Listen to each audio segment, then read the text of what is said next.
Hello दोस्तों, मैं हूं Shubham from लर्नो hub, the free learning platform जहां पर आप फिजिक्स, केमिस्ट्री, मैथ्स, बायोलॉजी सब कुछ पढ़ सकते हो और वो भी absolutely for free at learnohub.com। तो चलो शुरू करते हैं।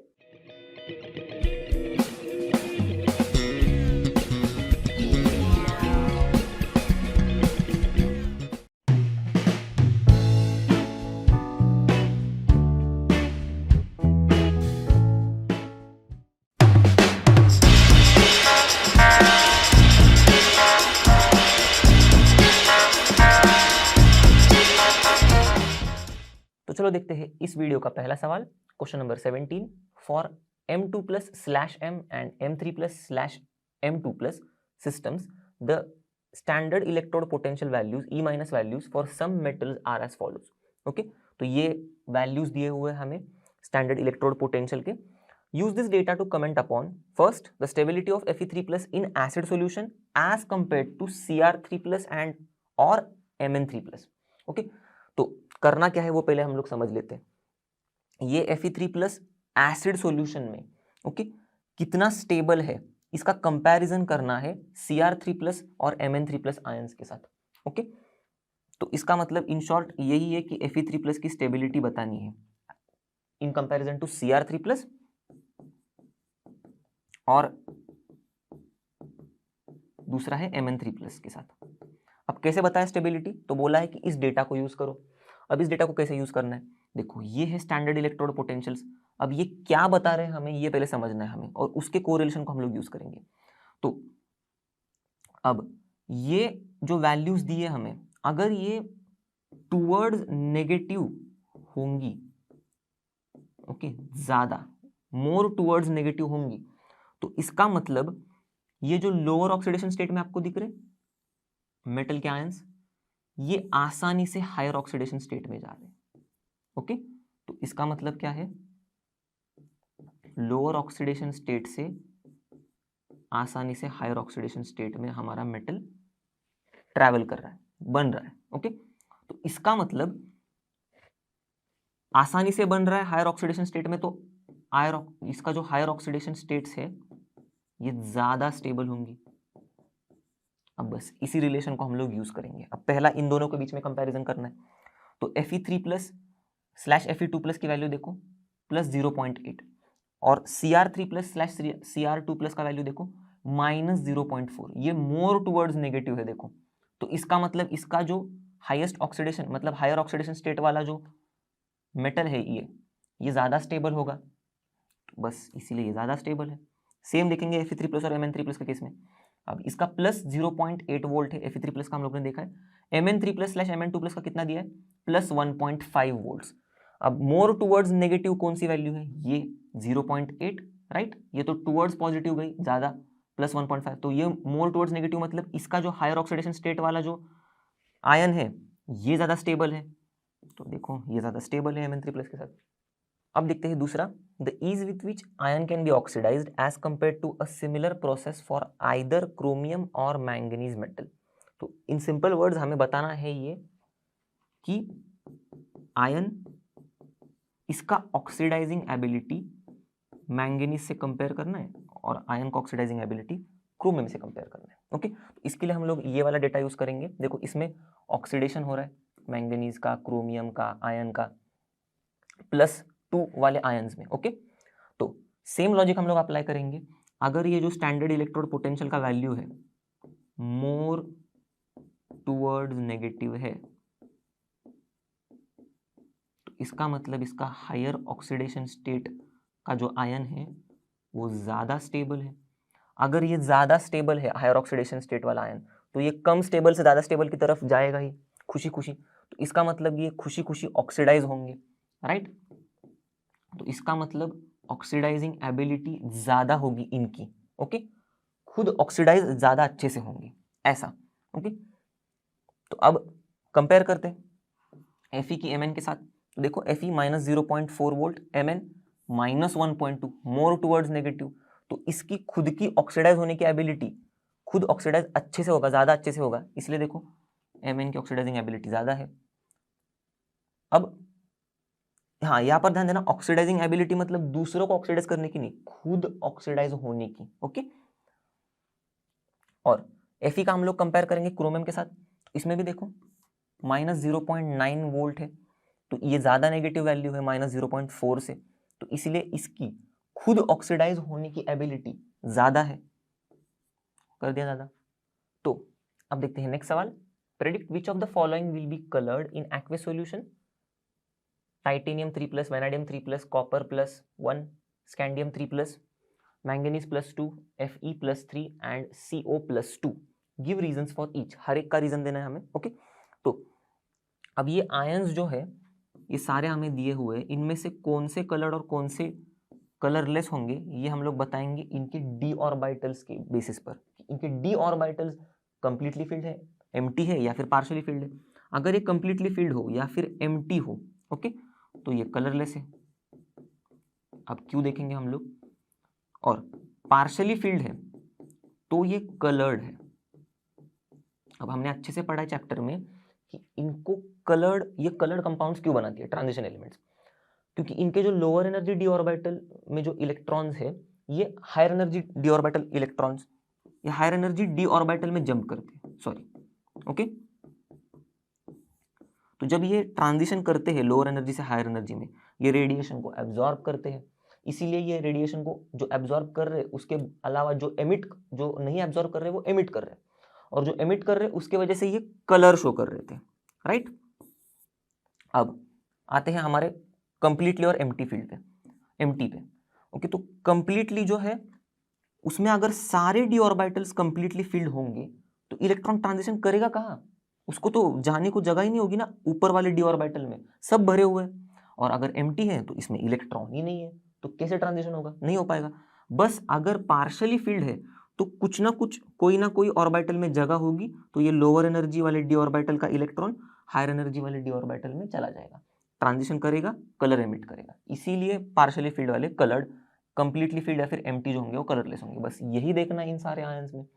तो देखो सबसे पहले Ti3+, तो टाइटेनियम है, 3 इलेक्ट्रॉन हम लोग इससे निकाल देंगे तो बचेगा क्या, 4s में से 2 जाएंगे, और D में इसके 2 है, D2 है इसका, पर होगा क्या, ये D1 हो जाएगा, ओके। तीसरा इलेक्ट्रॉन निकलने के बाद तो D1 मतलब क्या, पार्शियली फील्ड, तो कलर्ड हो जाएगा ये, राइट। तो हमारा Ti3+ कलर्ड हो जाएगा। फिर V3+, सेम स्कैंडियम के बाद टाइटेनियम, टाइटेनियम के बाद वैनाडियम, ओके। इसका 3+, तो 2 S से जाएंगे, 3 D से जा रहे हैं, ओके। तो इसका क्या हो जाएगा, 2 S से जा रहे हैं और 1 D से जाएगा, सॉरी, ओके। तो इसका क्या होगा, D2 हो जाएगा कॉन्फ़िगरेशन, ये भी पार्शियली फिल्ड है, तो ये भी V3+। अब कॉपर, इसमें होता है 4s1 3d10, ये होता है इसका इलेक्ट्रॉनिक कॉन्फ़िगरेशन, एक जा रहा है बस, तो यहां से निकाल देंगे हम लोग, तो बचेगा क्या, 3d10, d orbital completely filled, ओ ये आ जाएगा यहाँ पर Cu+, ओके। सेम स्कैंडियम 3+, अब स्कैंडियम में 3 इलेक्ट्रॉन निकाल रहे तो S में से 2 गए, और D में इसके बेचारे के पास एक ही था, वो एक भी निकाल दिया, तो D0 हो जाएगा, D0 मतलब ये आ जाएगा यहाँ पर स्कैंडियम 3+, कलरलेस में, एम्प्टी है इसलिए।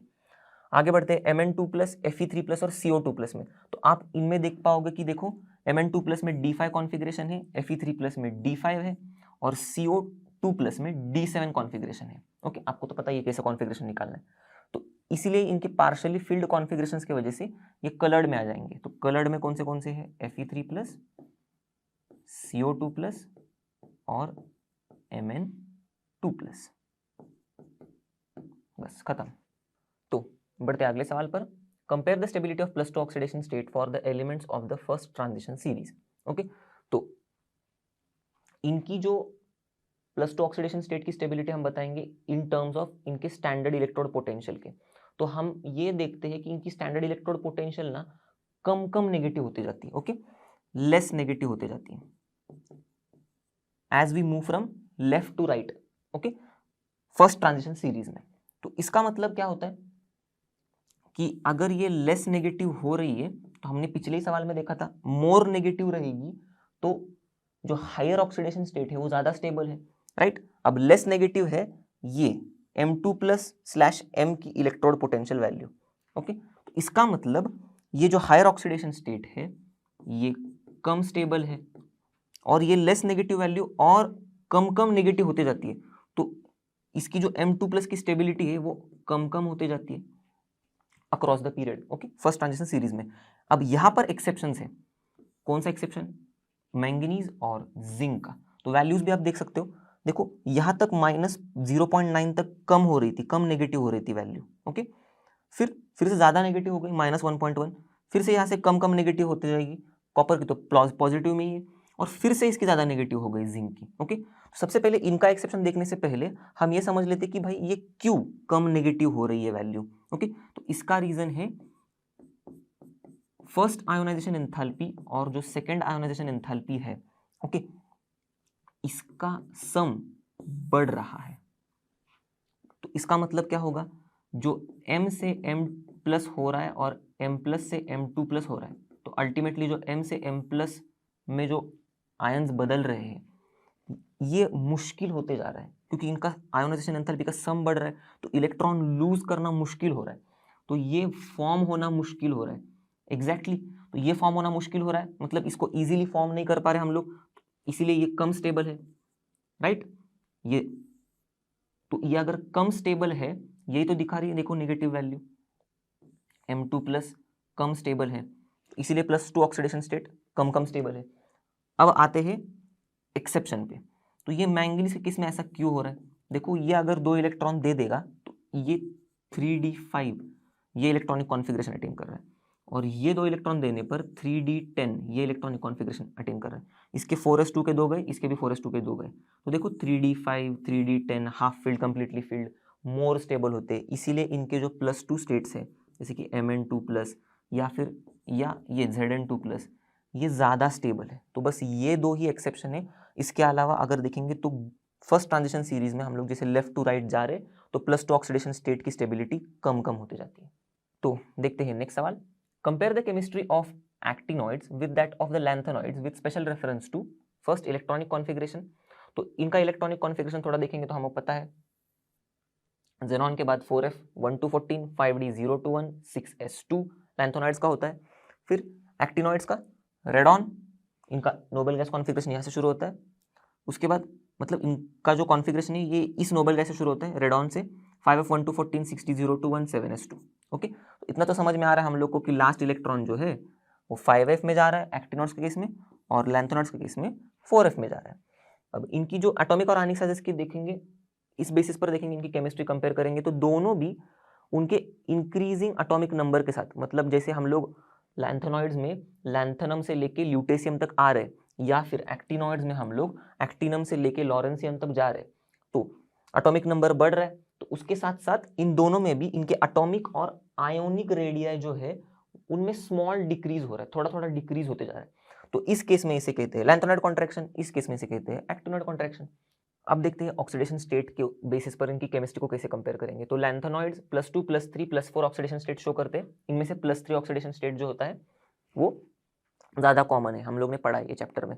Actinoids variable oxidation states exhibit करते हैं +2 से लेके +7 तक। ओके, अब ऐसा क्यों? क्योंकि इनके जो 5f 6d और 7s सबशेल्स है, इनकी एनर्जीज की जो गैप है वो इतनी ज्यादा नहीं है, इनकी एनर्जी कंपेरेबल है, तो इसीलिए ये ज्यादा ऑक्सीडेशन स्टेट शो कर रहे हैं, पर फिर भी इनमें +3 ऑक्सीडेशन स्टेट ही कॉमन है। ओके, अब लैंथेनॉइड्स की केमिकल रिएक्टिविटी की बात करें तो ये है केमिकली रिएक्टिव क्योंकि ये ज्यादा इलेक्ट्रोपॉजिटिव है। ओके, पर इनके जो एलिमेंट्स है लैंथेनॉइड्स जो है, इनकी केमिकल रिएक्टिविटी सिमिलर सी है, क्योंकि इनके हम लोग ने देखा था साइजेस सिमिलर है, पास पास है एकदम।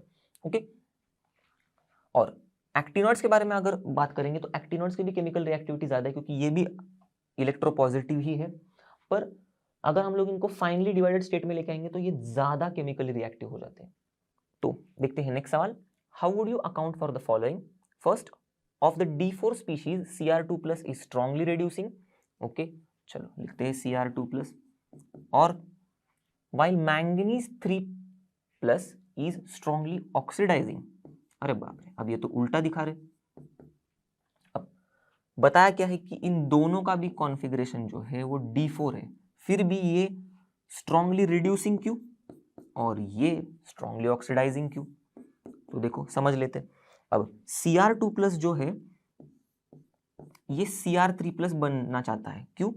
इलेक्ट्रॉन लूज करके, क्योंकि ये जब इलेक्ट्रॉन और एक इलेक्ट्रॉन लूज करता है तब इसका कॉन्फ़िगरेशन जो D4 है ये D4 से D3 में चला जाता है, और D3 वाला कॉन्फ़िगरेशन जो होता है क्रोमियम के केस में वो ज़्यादा स्टेबल होता है। ओके, तो इसका रीज़न आप पढ़ोगे अगले चैप्टर में, क्रिस्टल फील्ड स्प्लिटिंग की वजह से ऐसा होता है।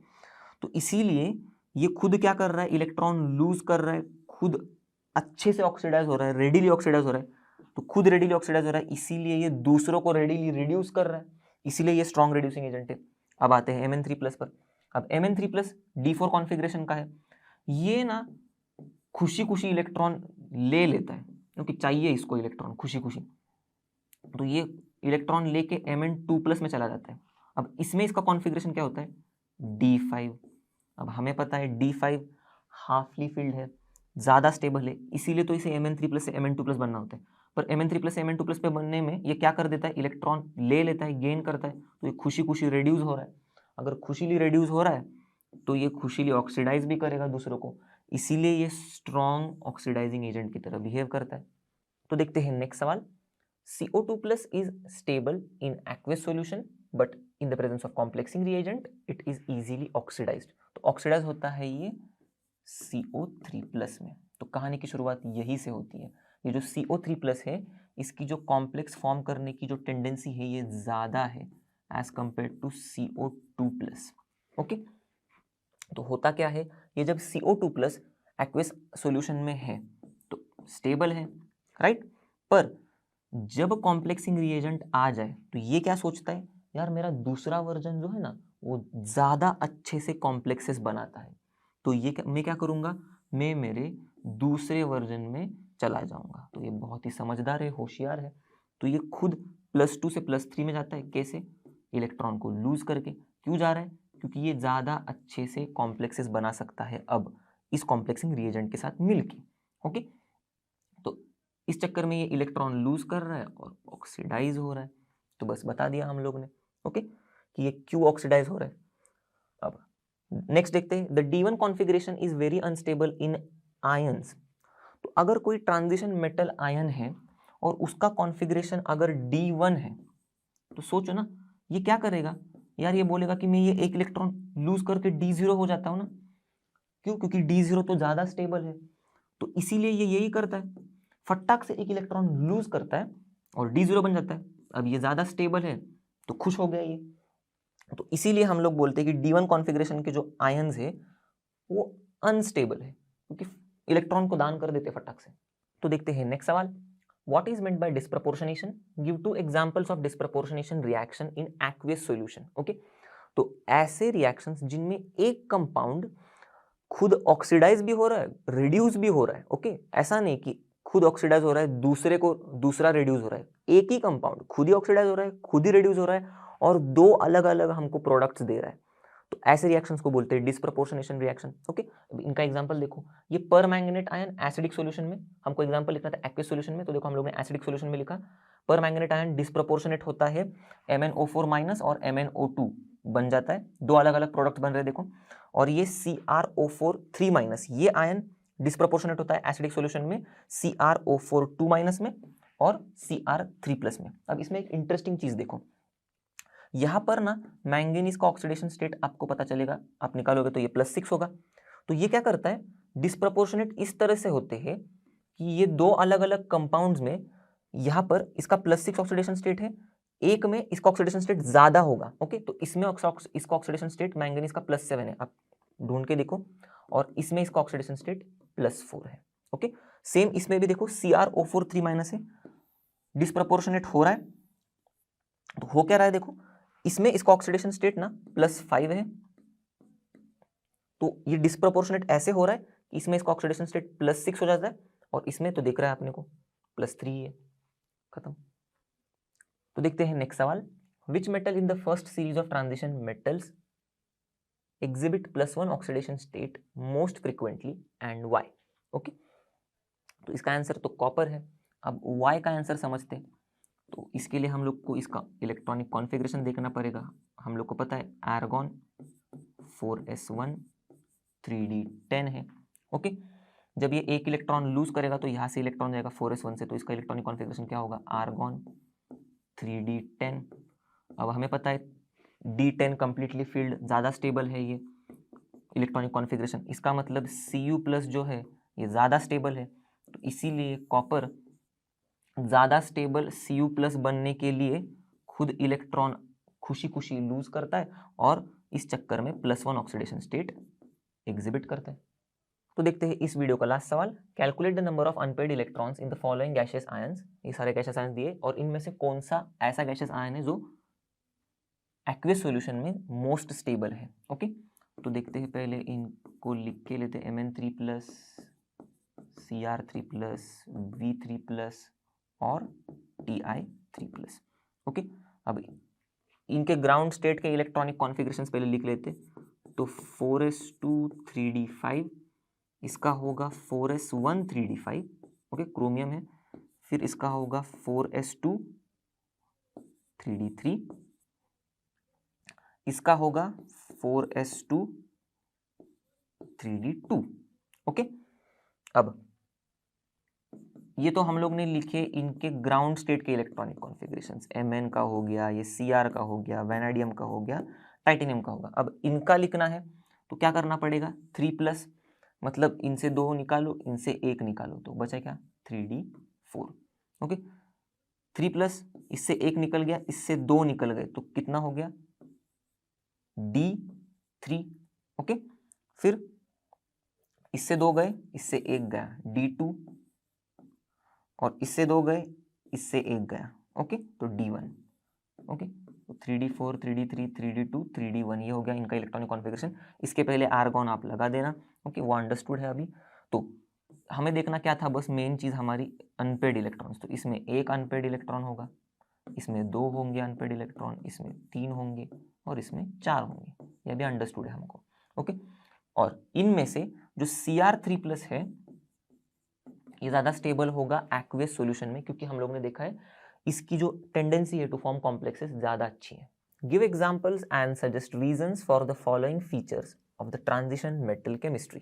ओके, सबसे पहला है the lowest oxide of transition metal is basic, the highest is amphoteric और एसिडिक। ओके, तो सबसे पहले हम लोग ये पहला वाला पार्ट का जवाब देते हैं, लोएस्ट ऑक्साइड बेसिक क्यों होता है। ओके, एग्जाम्पल की मदद से समझेंगे। तो एक लोएस्ट ऑक्साइड हम लोग ले लेते हैं ट्रांजिशन मेटल का, अब इस केस में हम लोग लेंगे समझो MnO। तो अब ये बेसिक इसलिए होता है क्योंकि हमारा जो ट्रांजिशन मेटल है ये लोएस्ट ऑक्साइड में इसका ऑक्सीडेशन स्टेट भी लो होता है, कम होता है। देखो इसका -2, इसका +2, बरोबर। अब इस ऑक्सीडेशन स्टेट में जो लो है इससे ये हायर ऑक्सीडेशन स्टेट में जा सकता है। ओके, जैसे कि +6 +7 ऐसे हायर ऑक्सीडेशन स्टेट्स में ये जा सकता है। कैसे, बाय लूजिंग इलेक्ट्रॉन, तो ये इलेक्ट्रॉन देगा, दान कर देगा इलेक्ट्रॉन का। अब ये अगर इलेक्ट्रॉन दे रहा है हमारा ट्रांजिशन मेटल, तो ये पूरा जो ऑक्साइड है ये कौन सी प्रॉपर्टी शो कर रहा है हमें, इलेक्ट्रॉन दान करने की प्रॉपर्टी होती है, basic property, basic nature, right. तो इसीलिए हम लोग बोलते हैं कि ये हमारा जो ट्रांजिशन मेटल ऑक्साइड है लोएस्ट वाला, ओके, ये बेसिक नेचर का होता है। चलो अब देखते हैं हाईएस्ट ऑक्साइड की कहानी। हाईएस्ट ऑक्साइड क्यों भैया एसिडिक हो सकता है या फिर एम्फोटेरिक हो सकता है, तो पहले हाईएस्ट ऑक्साइड की ऐसी कहानी देखते हैं जिसमें ये एसिडिक बिहेवियर दिखाता है। ओके, तो हम लोग समझो हाईएस्ट ऑक्साइड लेते हैं इसका ये, ओके, Mn2O7। अब इसमें हमें पता है Mn का ऑक्सीडेशन स्टेट कितना होगा, +7 होता है। ओके, आप कैलकुलेट करके देख सकते हो, ये -14 वहाँ जाएगा, +14 तो ये +7। अब आप भी बताओ Mn इससे आगे जा सकता है क्या, नहीं जा सकता, इससे आगे कोई ऑक्सीडेशन स्टेट नहीं शो कर सकता, तो इसका इलेक्ट्रॉन देके आगे ऑक्सीडेशन कोई भी बड़ा, इससे बड़ा ऑक्सीडेशन स्टेट शो करना तो मुश्किल है, मतलब इम्पॉसिबल है।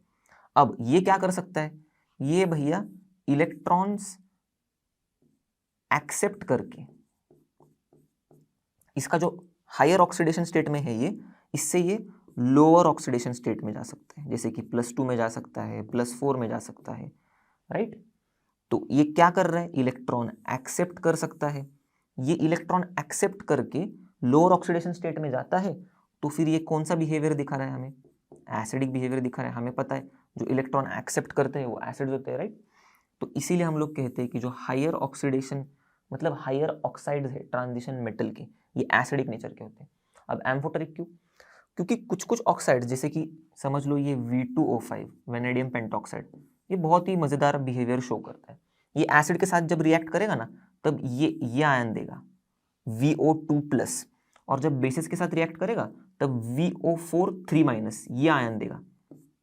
तो ये क्योंकि ये दोनों के साथ रिएक्ट करता है, एसिड के साथ भी और बेसिस के साथ भी, तो इसीलिए हम लोग ये भी देखो हायर ऑक्साइड ही है V2O5, तो इसीलिए ये जो हमारा ऑक्साइड है हम इसे कहते हैं एम्फोटेरिक ऑक्साइड।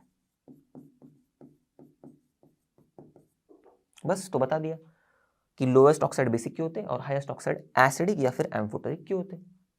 तो इसके साथ अभी हम लोग देखेंगे नेक्स्ट सवाल। चलो अब देखते हैं दूसरा। A transition metal exhibits highest oxidation state in oxides and fluorides. अब ऐसा क्यों? क्योंकि हमें तो पता है ऑक्सीजन और फ्लोरीन कितने ज़्यादा स्ट्रॉन्ग ऑक्सीडाइजिंग एजेंट्स है, कितने ज़्यादा स्ट्रॉन्ग ऑक्सीडाइजिंग टेंडेंसी है उनके पास। क्यों? 11th से पढ़ते आ रहे हैं हम लोग, हाई इलेक्ट्रोनेगेटिविटी है, इलेक्ट्रॉन से बहुत लगाव है, बहुत प्यारे, फटाक से इलेक्ट्रॉन ले लेंगे, खुद रिड्यूस होंगे तो दूसरों को प्यार से ऑक्सीडाइज करेंगे, इसीलिए स्ट्रॉन्ग ऑक्सीडाइजिंग पावर है इनके पास। ओके, तो इसी स्ट्रॉन्ग ऑक्सीडाइजिंग पावर की वजह से ये ट्रांजिशन मेटल्स को मस्त एकदम प्यार से ऑक्सीडाइज करते हैं और उनको हाईएस्ट ऑक्सीडेशन स्टेट में लेके आ जाते हैं। ओके, ऑक्सीडाइज करके। तो इनका एग्जाम्पल देखते हैं। V2O5 देखो वेनेडियम पेंटॉक्साइड, ये ऑक्साइड में वेनेडियम का क्या ऑक्सीडेशन स्टेट है +5, इसमें +7, ओके, इसमें +3, इसमें भी +5, इसमें +6। देखो तो कितना हाई ऑक्सीडेशन स्टेट के कंपाउंड्स बना रहे हैं ऑक्सीजन और फ्लोरीन। तो यही ऑक्साइड्स और फ्लोराइड्स में ये हाई ऑक्सीडेशन स्टेट होते हैं ट्रांजिशन मेटल्स के, इस वजह से। ओके, इनकी हाई ऑक्सीडाइजिंग प्रॉपर्टी की वजह से। अब ऑक्सीजन जो होता है उसके पास खास एबिलिटी होती है टू फॉर्म मल्टीपल बॉन्ड्स। तो वो एक दो ऐसे बॉन्ड, एक से ज्यादा बॉन्ड बना के ट्रांजिशन मेटल्स के साथ उनको हाई ऑक्सीडेशन स्टेट में स्टेबलाइज कर देता है। ओके, और फ्लोरीन के पास क्या प्रॉपर्टी होती है? फ्लोरीन के पास कुछ फ्लोराइड्स में उसकी हाई लटाइस एंथैल्पी की वजह से, जैसे कि COF3 के केस में हाई लटाइस एंथैल्पी की वजह से COF3 ज्यादा स्टेबलाइज होता है, मतलब ज्यादा स्टेबल होता है, उसमें वो जो कोबाल्ट है उसको ज्यादा स्टेबलाइज कर देता है उसके हाई ऑक्सीडेशन स्टेट में, +3 ऑक्सीडेशन स्टेट में। और कुछ ऐसे फ्लोराइड्स हैं जैसे कि VF5 और CrF6, इनमें इसके जो वेनाइडियम और क्रोमियम, ये जो +5 में है और ये है +6 में, इनके ये हाई ऑक्सीडेशन स्टेट्स को ये स्टेबलाइज कैसे करता है? Due to high bond enthalpy. Okay, क्योंकि ये कोवेलेंट कंपाउंड्स है, तो ये हायर कोवेलेंट कंपाउंड में इनकी हाई बॉन्ड एंथैल्पी होती है, V और F के बीच में जो बॉन्ड है उसकी बॉन्ड एंथैल्पी बहुत हाई होती है, इसीलिए ये ट्रांजिशन मेटल्स को स्टेबलाइज कर देता है। चलो देखते हैं नेक्स्ट सवाल। The highest oxidation state is exhibited in oxo anions of a metal. Oxo anion मतलब ऑक्सीजन होगा, मेटल होगा और इनका एनायन होगा। ओके, तो हाईएस्ट ऑक्सीडेशन स्टेट जो मेटल का है वो ऑक्सो एनायंस में दिख रहा है। क्यों? सेम रीजन, क्योंकि ऑक्सीजन के पास हाई ऑक्सीडाइजिंग प्रॉपर्टी होती है, तो वो एकदम स्ट्रांगली ऑक्सीडाइज करेगा ट्रांजिशन मेटल को और उनको उनके हाईएस्ट ऑक्सीडेशन स्टेट में उठा के लेके आएगा। ओके, तो एग्जांपल देखते हैं तो थोड़ा क्लियरली समझ में आएगा। देखो ये है हमारा ऑक्सो एनायन मेटल का, ट्रांजिशन मेटल का। ओके, देख रहे हो एनायन है, 2- चार्ज है। अब इसमें क्रोमियम की जो ऑक्सीडेशन स्टेट है कितना है? +6, हाई ऑक्सीडेशन स्टेट है। वैसे ही हम लोग Mn4- का एग्जांपल देखेंगे तो इसमें भी इसका ऑक्सीडेशन स्टेट +7 है। ओके, तो इनको ये स्ट्रांगली ऑक्सीडाइज करके इनको इनके हाईएस्ट ऑक्सीडेशन स्टेट में लेके आता है। चलो अब देखते हैं नेक्स्ट सवाल, question number 8.26। Indicate the steps in the preparation of first K2Cr2O7 from chromite ore. तो ये क्रोमाइट ओर मतलब FeCr2O4, और इसका प्रिपरेशन हम लोग ने क्वेश्चन नंबर 14 में अच्छे से देख लिया कि कैसे हम लोग क्रोमाइट ओर से K2Cr2O7 बनाते हैं। ओके, तो आपको अगर समझना है तो आप प्रीवियस वीडियो में जाके देख सकते हो क्वेश्चन नंबर 14 का आंसर, उसमें हम लोग ने देखा है। और इसका भी KMnO4 from pyrolusite ore. Pyrolusite ore मतलब वहां पर हम लोगों ने डिस्कस किया है, तब हम लोग ने उसको MnO2 बोल के डिस्कस किया है। तो एक्चुअल में पायरोलोसाइट ओर मोस्टली कंसिस्ट करता है MnO2 का, तो हम लोग को MnO2 से प्रिपेयर करना है KMnO4, और ये भी हम लोग ने क्वेश्चन नंबर 16 में देखा हुआ है। ओके, इसका जो प्रिपरेशन मेथड्स थे KMnO4 में, इसमें से एक मेथड हम लोग ने बाय MnO2 कैसे प्रिपेयर करते KMnO4 को ये देखा है।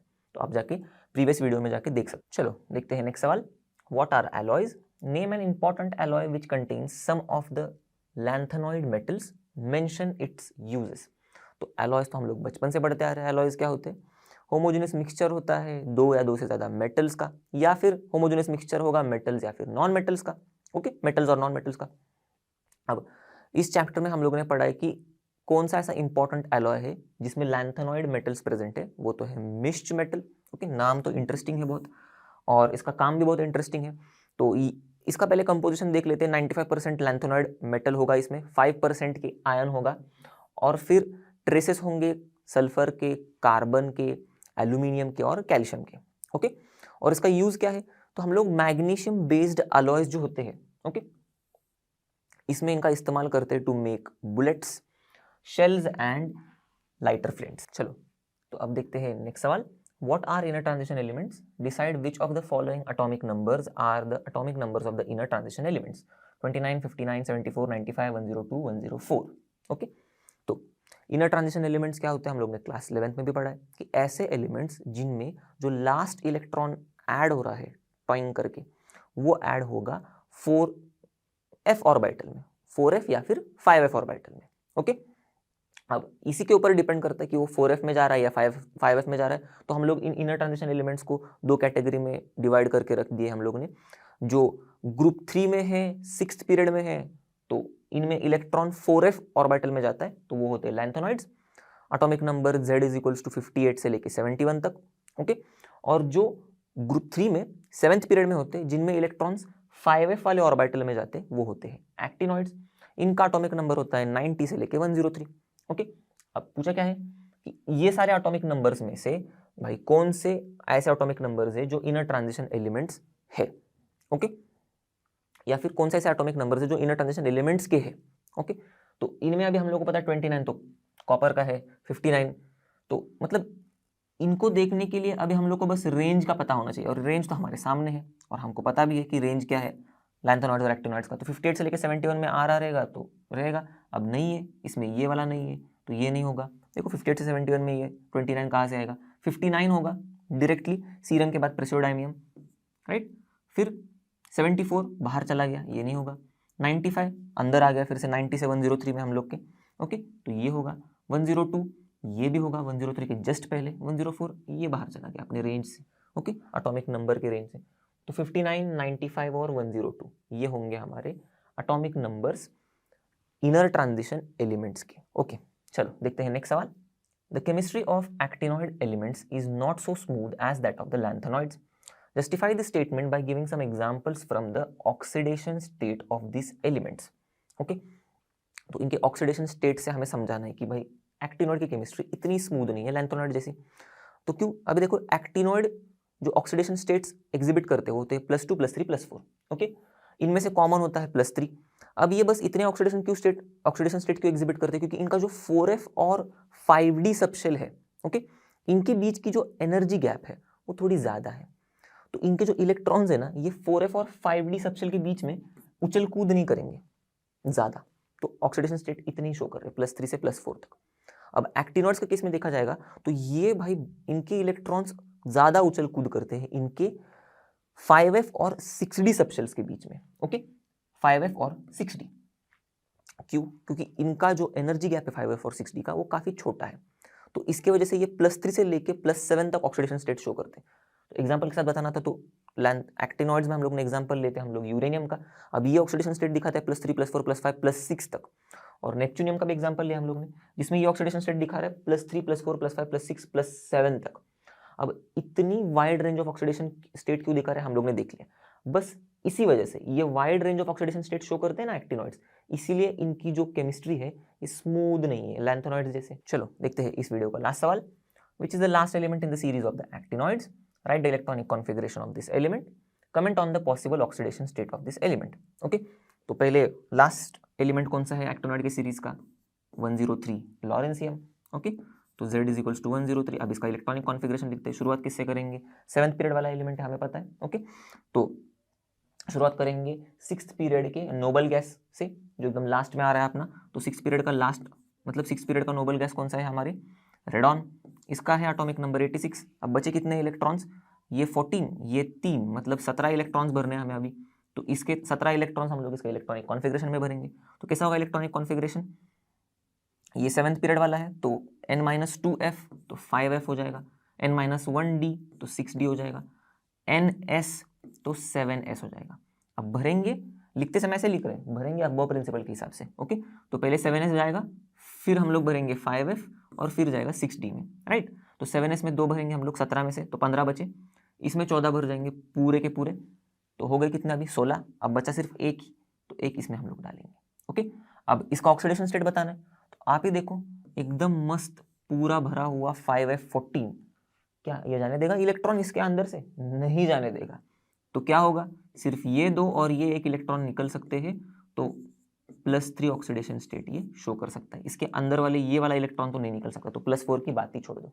ओके, तो +3 ऑक्सीडेशन हमारा लॉरेंसियम शो कर सकता है। Use Hund's rule to derive the electronic configuration of Ce3+ ion and calculate its magnetic moment on the basis of spin only formula. Okay, तो हंड्स रूल को इस्तेमाल करके डिराइव करना है वगैरह वगैरह, एकदम सिंपल सी चीज है।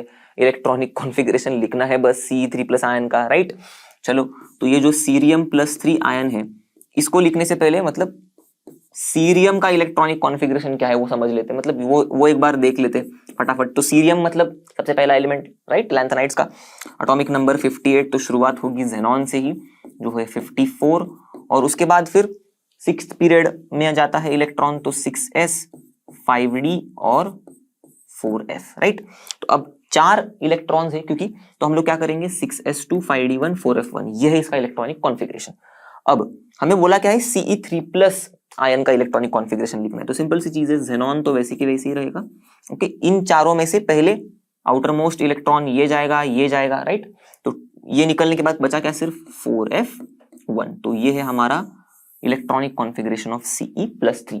अब क्या पूछा है कि मैग्नेटिक मोमेंट निकालना है on the basis of spin only formula. तो पहले हमें तो पता है स्पिन ओनली फॉर्मूला हम लोग ने बहुत ही इस्तेमाल किया इसका, मतलब mu is equals to √n × n+2। Okay, तो n मतलब नंबर ऑफ अनपेयर्ड इलेक्ट्रॉन्स, तो यहाँ पर 4f वाले जो हमारा जो ऑर्बिटल है, तो 4f में 7 ऑर्बिटल्स होते हैं, इनमें से एक ऑर्बिटल में सिर्फ एक ही इलेक्ट्रॉन पड़ा हुआ है, राइट। तो मतलब अनपेयर्ड इलेक्ट्रॉन एक है, तो यहाँ पर हम लोग म्यू में बस √1 × 1+2 √3 हो जाएगा, राइट। √3 हमें पता है 1.73 होता है म्यू, और इसका यूनिट नहीं भूलना है, बोहर मैग्नेटन। ओके, तो यह है इसका मैग्नेटिक मोमेंट। तो चलो दोस्तों बढ़ते हैं अगले सवाल की तरफ। Name the members of the lanthanoid series which exhibit +4 oxidation states and those which exhibit +2 oxidation state. Try to correlate this type of behavior with electronic configurations of these elements. Okay, तो interesting सा सवाल है क्योंकि बस बताना नहीं है +4 और +2 ऑक्सीडेशन स्टेट कौन से लैंथेनॉइड शो कर रहे, बल्कि उनको कोरिलेट भी करना है उनकी इलेक्ट्रॉनिक कॉन्फ़िगरेशन के साथ कि भैया ऐसा क्यों। ओके, तो सबसे पहले ऐसा क्यों वो समझने से पहले हम लोग देख लेते कि +4 और +2 ऑक्सीडेशन स्टेट कौन शो कर रहा है। ओके, तो लैंथेनॉइड्स जो +4 ऑक्सीडेशन स्टेट शो कर रहे हैं, शुरुआत होती है सीरियम भैया से, तो सीरियम के पीछे पीछे जाते हैं उनके अगले भैया प्रसियोडाइमियम। ओके, फिर नियोडाइमियम, ये भी बोलते हैं कि यार हमें भी +4 शो करना है। ओके, पर यहाँ पर कहानी खत्म हो जाती है। इसके बाद सीधा हमारा टर्बियम आता है और डिस्प्रोसियम आता है। ओके, ये +4 शो करते हैं। अब +2 वाले जो है लैंथेनॉइड्स, ये कौन से हैं, ये है समारियम, फिर उसके पीछे पीछे यूरोपियम, और एकदम लास्ट यट्रबियम अपना। ओके, ल्यूटेशियम से एकदम पहले। अब ये ऐसा क्यों शो कर रहे हैं +4 और +2? देखो, ये जो +4 ऑक्सीडेशन स्टेट है, ओके, ये शो होता है क्योंकि जो f ऑर्बिटल है, ओके, तो इनके केस में जो इलेक्ट्रॉनिक कॉन्फ़िगरेशन पाया जाता है +4 स्टेट में, तो f ऑर्बिटल जो होता है ये एक तो खाली होता है या फिर एकदम क्लोज होता है, एम्प्टी ऑर्बिटल्स, या फिर ये हाफ फिल्ड होता है। ओके, या फिर हाफ फील्ड के क्लोज होगा। मतलब कॉन्फ़िगरेशन जो है वो f ऑर्बिटल का, इनके इलेक्ट्रॉनिक कॉन्फ़िगरेशन में जो इनके f ऑर्बिटल्स होंगे वो क्लोज होंगे एम्प्टी की तरफ, या फिर क्लोज होंगे to the half filled stage. अब ये जो +2 वाला जो ऑक्सीडेशन स्टेट है, ये क्यों शो हो रहा है? ये मोस्टली शो होते हैं क्योंकि सेम रीजन तो सेम ही है। देखो, f ऑर्बिटल बस अलग एक ये एम्प्टी नहीं होगा इनके केस में, +2 के केस में। इनके केस में होता है हाफ फील्ड। एक तो ये कॉन्फ़िगरेशंस ऐसे अटेन कर रहे ये +2 वाले आयंस कि ये हाफ फील्ड स्टेज के पास आ रहे या फिर कंप्लीटली फील्ड के पास आ रहे। ओके, आपको समझ जाएगा। मतलब इन ऑल कहानी ये है कि ये जो +4 +2 ऑक्सीडेशन स्टेट्स जो हमें दिख रही है ये क्यों होता है, क्योंकि f ऑर्बिटल का जो एम्प्टी, हाफ फील्ड और कंप्लीटली फील्ड जो कॉन्फ़िगरेशन होता है, मतलब इलेक्ट्रॉनिक कॉन्फ़िगरेशन जिसमें f orbitals empty, half field या फिर कंप्लीटली फील्ड होते हैं, तो वो इलेक्ट्रॉनिक कॉन्फ़िगरेशन ज्यादा स्टेबल होते हैं। तो इस स्टेबिलिटी को पाने के लिए इनकी भागादौड़ी चलती रहती है। अब कोरिलेट करेंगे इनको इलेक्ट्रॉनिक कॉन्फ़िगरेशन के साथ इनके। तो शुरुआत करते हैं, मतलब क्या करते हैं हम लोग, फटाफट लैंथेनाइड्स का इलेक्ट्रॉनिक कॉन्फ़िगरेशन एकदम फटाफट लिख लेते, तो एकदम अच्छे से समझ में आ जाएगा, एकदम दिमाग में बिठ जाएगा। ओके, तो पहले लैंथेनाइड्स लिख लेते। तो सीरियम, प्रेसियोडाइमियम, नियोडाइमियम, प्रोमीथियम, फिर समारियम, यूरोपियम, गाडोलिनियम, फिर टर्बियम, डिस्प्रोसियम, उसके बाद होल्मियम, अर्बियम, थुलियम और यूटर्बियम और ल्यूटेशियम। ओके, लैंथेनम मैंने जानबूझ के नहीं लिख दिया, लैंथेनम का यहाँ पर कुछ रोल नहीं है हमारे लिए। ओके, तो जो जेनॉन का कोर है वो मैं लिख रहा नहीं हूँ बार बार, वो तो सेम ही होगा। जेनॉन के बाद वाले इलेक्ट्रॉन्स कैसे फिल हो रहे हैं वो इंपॉर्टेंट है हमारे लिए। तो इसमें तो हम लोग ने अभी अभी देखा था 6s2 5d1 4f1 होता है। थोड़ी देर पहले Ce3+ के लिए हम लोग ने सीरियम का इलेक्ट्रॉनिक कॉन्फ़िगरेशन देखा था। ओके, इसके बाद तो एकदम आसान है, जो भी इलेक्ट्रॉन्स होंगे, मतलब जो भी इलेक्ट्रॉन्स हो गए, अब ये डी में नहीं जाएंगे। ओके, फटाफट अब ये क्या होंगे, 6s2 डी से उछल के 4f में आ जाएगा। ओके ओके, तो हम लोग थे यहाँ पर प्रेसियोडाइमियम की तरफ। तो 6s2 4f, यहाँ पर 5d में से जो एक इलेक्ट्रॉन होगा वो उछल मतलब कूद के 4f में आ जाएगा। 4f में तो एक ऑलरेडी था, और क्योंकि हम लोग नीचे आ रहे तो एक इलेक्ट्रॉन बढ़ रहा है, राइट, मतलब आगे जा रहा है तो एक इलेक्ट्रॉन बढ़ रहा है, तो ये 2 और हो गए 3। तो ऐसे ही 4f4, 4f5, 4f6, 4f7। Okay, europium तक कहानी ऐसी चलेगी। यहाँ पर 6s2 6s2 6s2 6s2। Okay, अब गाडोलिनियम क्या बोलेगा कि यार मुझे तो f7 कॉन्फ़िगरेशन चाहिए, स्टेबल कॉन्फ़िगरेशन है। तो ये क्या करेगा, आने वाला इलेक्ट्रॉन मतलब, तो ये क्या करेगा, ये ऐसा कुछ कॉन्फ़िगरेशन तैयार कर लेगा, 5d1 कर देगा, 4f7 ही रखेगा खुद के लिए। ओके, फिर टर्बियम पर आएंगे तो मतलब फिर से अब ये 5d1 के बाद और नहीं झेल सकता d इलेक्ट्रॉन, तो ये फिर से इलेक्ट्रॉन जाएगा f में। ओके, ऐसे समझ लो। और फिर 8 होगा नीचे, मतलब आगे जा रहा है तो और एक बढ़ेगा तो 9 हो जाएगा। फिर डिस्प्रोसियम का होगा 4f10 6s2, होल्मियम का हो गया 4f11 6s2, इसका होगा 4f12 6s2, इसका होगा थूलियम का 4f13 6s2, इसका होगा 4f14 6s2 और ल्यूटेशियम का 4f14 5d1 6s2। ये बोलेगा कि मुझे भी 4f14 का आनंद लेना है। ओके, चलो, तो ये मतलब बताने का मेरा मोटिव क्या था कि अभी हम लोग कॉन्फ़िगर मतलब अभी हम लोग कोरिलेट कर पाएंगे डायरेक्टली।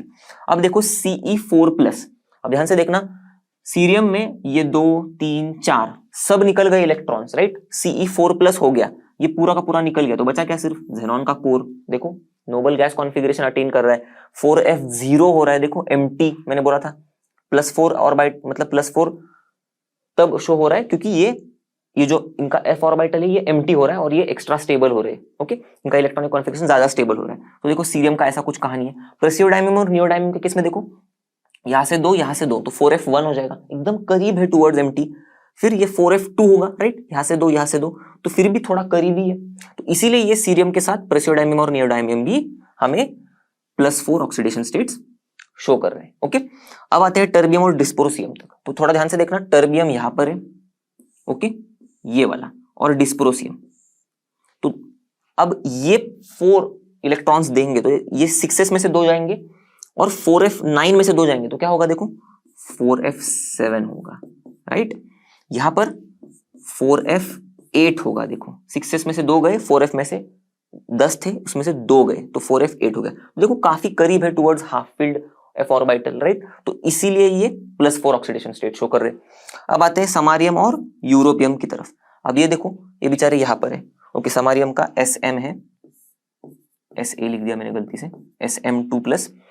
तो यहाँ पर देखो समारियम में फिर से ये 2+ क्यों शो कर रहा है, देखो ये 2 इलेक्ट्रॉन चले गए तो कॉन्फ़िगरेशन क्या हो गया 4f6, ये 2 इलेक्ट्रॉन चले गए, यहाँ पर यूरोपियम के केस में तो 4f7 हो जाएगा, देखा हाफ फील्ड के करीब है, देखो इसलिए मैंने बताया था +2 के लिए एक तो हाफ फील्ड के करीब होगा या फिर हाफ फील्ड होगा। यहाँ पर देखो हाफ फील्ड है यूरोपियम, समारियम हाफ फील्ड के एकदम करीब है। ओके, तो इसीलिए ये +2 ऑक्सीडेशन स्टेट शो कर रहे हैं समारियम यूरोपियम। अब आते हैं लास्ट में एकदम यट्टरबियम की तरफ। तो यट्टरबियम में तो सीधा सीधा साफ साफ दिख रहा है, देखो 6s2 है, यहाँ से 2 चले गए तो क्या होगा यट्टरबियम का कॉन्फ़िगरेशन 4f14, एकदम कंप्लीटली फील्ड, एकदम मस्त, एकदम मजे में। तो कंप्लीटली फील्ड कॉन्फ़िगरेशन की वजह से यट्टरबियम +2 ऑक्सीडेशन स्टेट शो कर रहा है। तो देखो हम लोग ने सारे के सारे ये जो लैंथेनाइड्स है जो +4 और +2 ऑक्सीडेशन स्टेट शो कर रहे हैं उनको कोरिलेट कर दिया उनके इलेक्ट्रॉनिक कॉन्फ़िगरेशन से। चलो, तो ये जो आगे वाला क्वेश्चन है, क्वेश्चन नंबर 8.33, ये शायद एनसीईआरटी में फिर से रीप्रिंट हो गया है गलती से। ओके, तो ये सेम ही क्वेश्चन है 8.20 वाला भी, जो हम लोग ने ऑलरेडी कर लिया है प्रीवियस वीडियो में। तो आपने अगर नहीं देखा होगा तो आप जाके देख सकते हो। चलो बढ़ते अगले सवाल की तरफ। Right the electronic configurations of elements with atomic number 61, 91, 101 and 109। Okay, चलो अब 61 से शुरुआत करते हैं। तो ये तो अभी हम लोग को पता ही चल गया है कि 61 मतलब हम लोग के रेंज वाले ही एटॉमिक नंबर दिए हम लोग के डीएनएफ ब्लॉक वाले। तो देखो शुरुआत होती है 58 से हमारे सीरियम की, राइट। तो ये 61 के लिए हमें तो पता ही है ज़ेनॉन नोबल गैस कॉन्फ़िगरेशन है हमारा, तो Z इज इक्वल्स टू 61 सीधा सीधा लिख देते हैं हम लोग। शुरुआत करते हैं ज़ेनॉन से। ओके, ज़ेनॉन है 54, उसके बाद 7 इलेक्ट्रॉन्स हमें फिल करने। अब वो 7 इलेक्ट्रॉन कैसे फिल करेंगे, तो शुरुआत हो रही है देखो 58 के बाद हमारे 4f वाले इनर ट्रांजिशन एलिमेंट की सीरीज की, राइट। तो 4f में से सीरियम से शुरुआत होती है ऐसी, तो इसका मतलब 6s2 ऐसे होगा कुछ, 6s 4f ये कॉन्फ़िगरेशंस होंगे और 5d। ओके, तो अब यहां पर देखो क्योंकि 7 है ऐड करने हमें, तो 6s में 2 गए, अब बचे कितने 5। तो हम लोग को पता ही है ये ऐसे 5 सीधे सीधे चले जाते हैं, हम लोग ने प्रीवियस सवाल में ही देखा था इलेक्ट्रॉनिक कॉन्फ़िगरेशन। ओके, चलो तो ये हो गया Z इज इक्वल्स टू 61 का इलेक्ट्रॉनिक कॉन्फ़िगरेशन। अब आते हैं 91 की तरफ, तो Z इज इक्वल्स टू 91। अब ये भी एकदम शुरुआत वाला एलिमेंट है, देखो थोरियम के बाद प्रोट एक्टिनियम करके आता है और हमारा जो एक्टिनियम है ये होता है 89। ओके, तो थोरियम 90 और ये 91। तो थोरियम का कुछ ऐसा है, ओके ये थोड़े टेढ़े हैं इनके इलेक्ट्रॉनिक कॉन्फ़िगरेशंस, अपने जो एक्टिनॉइड्स जो है उनके थोड़े टेढ़े इलेक्ट्रॉनिक कॉन्फ़िगरेशन से। देखो थोरियम का कुछ ऐसा है 7s2 6d2, इसमें f में इलेक्ट्रॉन फिल ही नहीं होता। ओके, एक्सेप्शन है ये, तो इसीलिए अब इसके बाद ही ये 90 है। ओके, तो इसके बाद ही आता है ये 91 वाला। तो 91 में क्या होता है, ये जो हमारा इनर्ट गैस तो रेडॉन होगा 86। अब 86 के बाद कितने इलेक्ट्रॉन्स भरने, 4 और 1 5, तो 7s में 2 चले गए। ओके, ये 6d में से जो 2 है थोरियम के बाद यहाँ पर 1 होगा और ये जंप करेगा 5f में, तो 5f में 6d2 में से 1 चला जाएगा ऑलरेडी, और हम लोग क्योंकि आगे बढ़ रहे हैं तो 1 इलेक्ट्रॉन बढ़ेगा तो 5f1 और 1 इलेक्ट्रॉन बढ़ रहा है तो 5f2। ओके, तो कुछ ऐसा इलेक्ट्रॉनिक कॉन्फ़िगरेशन हमारे Z इज इक्वल्स टू 91 का। अब 101 पर आते हैं। अब ये तो एकदम नॉर्मल से इलेक्ट्रॉनिक कॉन्फ़िगरेशन होगी, ये भी एक्टिनॉइड वाला ही है पर ये ठीक है। चलो इसमें क्या होगा, सिंपल रेडॉन। उसके बाद देखो 86 के बाद 101 है तो 14 और एक 15 इलेक्ट्रॉन्स फिल करने हैं, तो हमारे 7s में 2, ओके 5f सॉरी 4f नहीं 5f में आ जाएंगे 13। ओके, तो हो गए 13 + 2 15। अब यहाँ पर 6d का कुछ संबंध ही नहीं है हमें। ओके, तो ये हो गया 101 का इलेक्ट्रॉनिक कॉन्फ़िगरेशन।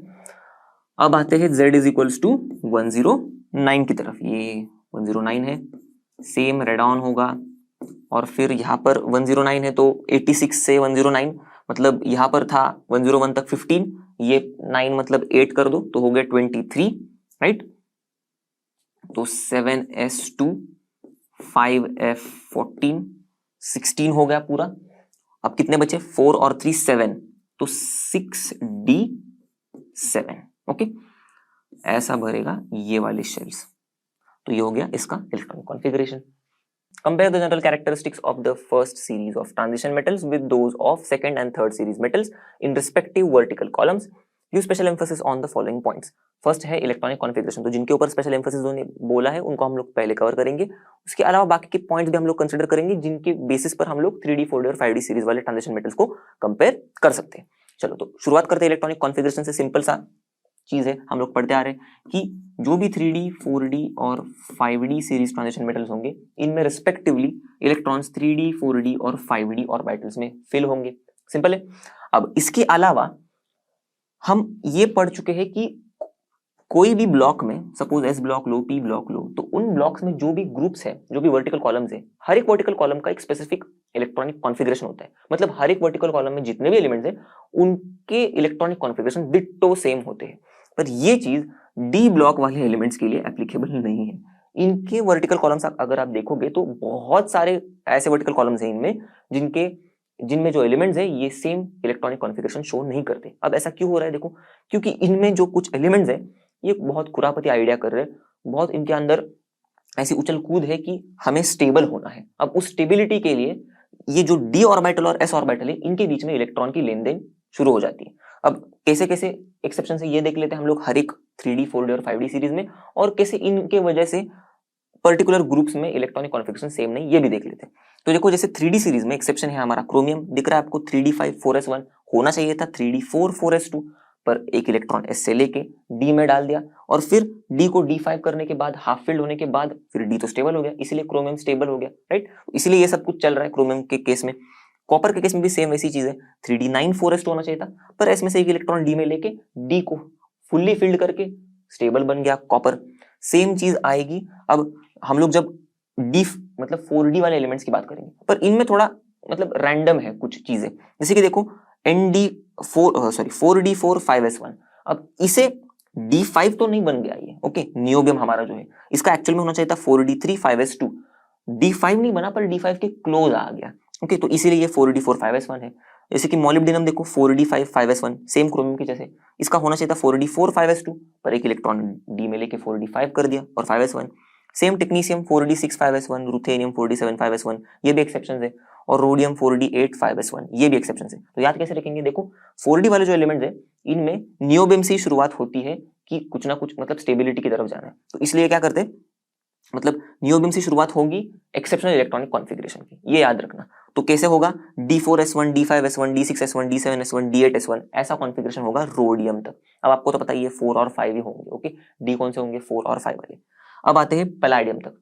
पैलाडियम देखो, इसमें से तो एस वाले इलेक्ट्रॉन से निकाल ही ले रहा है पूरे के पूरे, बोल रहा है कि मेरे डी को ही फुल्ली फिल्ड करना है मुझे और स्टेबल बनना है, तो ये ऐसे पैलाडियम स्टेबल बन गया। और सिल्वर, इसका होना चाहिए था 4D9 5s2, पर ये क्या कर रहा है, 5s से एक ले रहा है, सेम जैसे कॉपर ने ले लिया, डी में डाल दिया, 4D10 कर दिया, फुल्ली फिल्ड कर दिया और फिर स्टेबल बन गया सिल्वर। ऐसे ही चक्कर चल रहा है यहाँ पर नीचे 5D वाले, पर 5D वाले थोड़े संत है, मतलब अच्छे लोग हैं, ये इतना चक्कर नहीं कर रहे, ओके।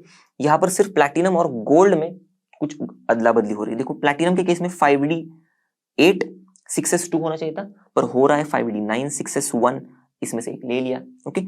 और गोल्ड के केस में 5D9 6s2 होना चाहिए था, पर सेम कॉपर सिल्वर की तरह 5D10 6s1 गोल्ड कर रहा है और स्टेबल हो रहा है।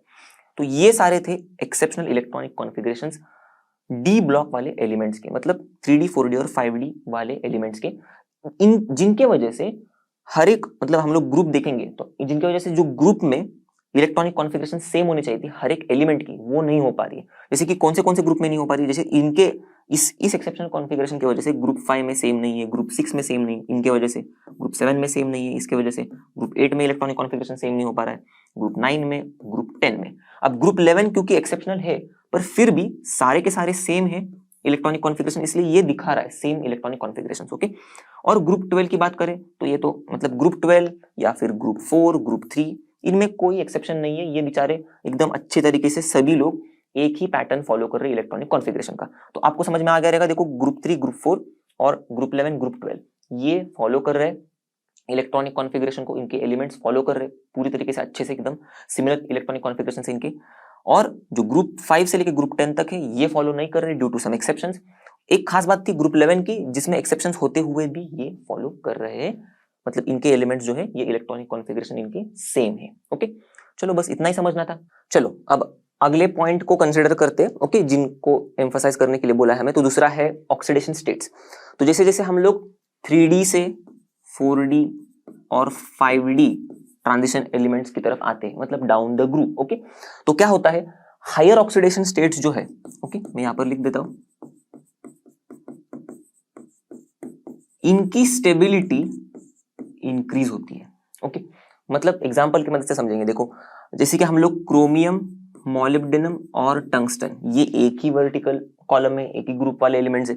अब हम लोग जैसे जैसे डाउन द ग्रुप जाते हैं तब ये जो क्रोमियम का 6+, मॉलिब्डेनम का 6+ और टंगस्टन का 6+ के आयंस जो पाए गए, इनमें क्रोमियम का जो +6 ऑक्सीडेशन स्टेट है ये काफी मतलब ये कम स्टेबल है मॉलिब्डेनम के 6+ और टंगस्टन के 6+ वाले ऑक्सीडेशन स्टेट से। ओके, क्यों? मतलब देखो ये जो क्रोमियम का हमारा डाइक्रोमेट आयन होता है Cr2O7 2-, ये स्ट्रॉन्ग ऑक्सीडाइजिंग एजेंट है। अब यहाँ पर ये +6 स्टेट में, तो मतलब ये स्ट्रॉन्ग अगर ऑक्सीडाइजिंग एजेंट है तो खुद रेड्यूस होगा, स्ट्रांगली खुद रेड्यूस होगा, मतलब पता ही है हम लोग को ये +6 से पीछे वाले ऑक्सीडेशन स्टेट में जाएगा, राइट। तो इसका मतलब +6 वाला स्टेबल नहीं है, इसी से पता चला हमें। और ये जो मॉलिब्डेनम, समझ लो मॉलिब्डेनम का ये MoO3, ओके, ये वाला कंपाउंड है, ये स्ट्रॉन्ग ऑक्सीडाइजिंग एजेंट नहीं है। ये क्या बता रहा है कि भाई ये जो मॉलिब्डेनम है इसमें ये +6 में है और ये स्टेबल है। ओके, तो ये हम लोग को इन्फरेंस पता चला, इससे हम लोग ने ये बताया कि ऐसा ऐसा होता है। Okay, down the group. चलो अब आते हैं आयोनाइजेशन एंथैल्पीज की तरफ। तो ये काफी इंटरेस्टिंग चीज है, देखो ये इसको थोड़ा ध्यान देना, समझना। जैसे हम लोग 3D से 4D में आ जाते, 4D एलिमेंट्स में डाउन द ग्रुप, तो होता क्या है, आयोनाइजेशन एंथैल्पीज जो है ये डिक्रीज होती है मोस्ट ऑफ द केसेस में। ओके, यहां पर लिख देता हूं मोस्ट केसेस में। ओके, पर जैसे ही हम लोग 4D से 5D में चले जाते हैं, ओके, एलिमेंट्स यहां से यहां जाएंगे, 4D वाले एलिमेंट से 5D वाले एलिमेंट में ट्रेमेंडस मतलब बहुत ज्यादा इंक्रीज दिखेगी हमें, मतलब अच्छी खासी इंक्रीज दिखेगी आयोनाइजेशन एंथैल्पी में। अब ऐसा क्यों हो रहा है? देखो क्योंकि लैंथेनॉइड कॉन्ट्रैक्शन यहाँ पर गेम खेल रहा है, राइट। देखो ये जो 4D और 5D के एलिमेंट्स हैं इनकी साइज तो ऑलमोस्ट सेम है, मतलब एकदम करीब करीब। अब इनकी साइज एकदम सेम है, न्यूक्लियर चार्ज तो भाई बढ़ रहा है डाउन द ग्रुप। देखो 32 से एटॉमिक नंबर बढ़ रहा है, तो न्यूक्लियर चार्ज काफी ज्यादा बढ़ रहा है। अब देखो साइज उतनी ही है क्योंकि दोनों की भी न्यूक्लियर चार्ज इसका ज्यादा होगा तो ये ज्यादा अच्छे से अट्रैक्ट करेगा इलेक्ट्रॉन्स को, तो जाने देगा कि इलेक्ट्रॉन्स को नहीं जाने देगा। इसीलिए आयोनाइजेशन एंथैल्पी हाई होती है इन 5D वाले एलिमेंट्स की। और इसी वजह से देखो ये 5D वाले जो एलिमेंट्स हैं जैसे कि गोल्ड, ओके, आपको तो पता ही है ये गोल्ड, मर्क्यूरी, ओके, प्लैटिनम, ये कौन से हैं? 5D मेंबर्स वाले हैं। ये इनर्ट होते हैं इनके हाई आयोनाइजेशन एंथैल्पी की वजह से। देखो कहां से कहां पहुंच गए हम लोग, मतलब कौन सा कॉन्सेप्ट हम लोग बचपन से देखते आ रहे हैं कि हम लोग गोल्ड, प्लैटिनम इनके ज्वेलरी बनाते हैं। क्यों? क्योंकि ये बहुत ज्यादा स्टेबल होते हैं, राइट, इनर्ट है at room conditions, ordinary condition में रिएक्ट नहीं करते, तो इसीलिए हम लोग इनकी ज्वेलरी बना सकते हैं ताकि ये रिएक्ट नहीं करेंगे तो कुछ प्रॉब्लम नहीं इन्हें पहनने में। और ये कॉन्सेप्ट हम लोग डी ब्लॉक एलिमेंट्स के down the group ionisation enthalpy को कंपेयर करते हुए सीख रहे हैं। क्या चमत्कार है देखो केमिस्ट्री का। चलो अब देखते हैं एटॉमिक साइजेस का, मतलब इस फैक्टर को कंपेयर करते हैं। तो हमें तो पता ही है, देखो डाउन द ग्रुप हम लोग जब जाते हैं 3D से 4D, ओके, तो एटॉमिक साइज जो है बढ़ता है, ओके। पर अब इंटरेस्टिंग बात यह है, फिर से वही चीज, 4D से हम लोग 5D में जाते हैं तो हमें क्या पता चल रहा है कि यार इनका साइज तो ऑलमोस्ट सेम है। पिछले वाले ही हम लोग ने सवाल में देख लिया था, लैंथेनॉइड कॉन्ट्रैक्शन की वजह से ये है, ओके। यहाँ पर मैं लैंथेनॉइड कॉन्ट्रैक्शन सी लिख देता हूं, ओके। हमें पता ही अब लैंथेनॉइड कॉन्ट्रैक्शन क्या होता है, एकदम अच्छे से हम लोग ने देखा है प्रीवियस सवालों में। तो ये ऐसा ट्रेंड दिखाई देता है down the group atomic sizes में, ओके।